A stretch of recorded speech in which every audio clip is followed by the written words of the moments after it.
Today we are marbling, and we're going to use this comb, and we're going to use this thing that I found at Hobby Lobby. I thought this might be really cool.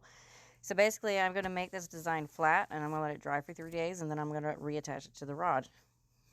Can't wait to show you guys. So basically I poured out 3 stripes of blue and then the red, and then came back in and drizzled this kind of cream color over top of it, keeping to the theme of the rod. The comb does really good for blending, and my initial reaction to the Oh, I love this tool. So obviously I really like it.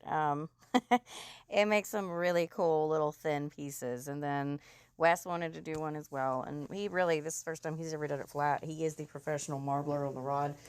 So he was just doing a whole bunch of I don't even know what. But he started blending with the comb initially. And he had to add that big blue spot in there in order to get it to slide across the paper. Well, actually this is a sheet protector that's taped down. And it kind of got a little it took over basically, so he started coming back in, adding stuff in, and I really enjoy Wes's because Wes just got a pick and started just dragging these things around. I mean, his whole purpose was to blend all this stuff together. And between the 2 pieces, after they dry, I can pick and choose little pieces of this to put wherever they want to. But the purpose of this video is really dragging techniques and the fact that we can marble flat and then wait for it to dry and put it back on.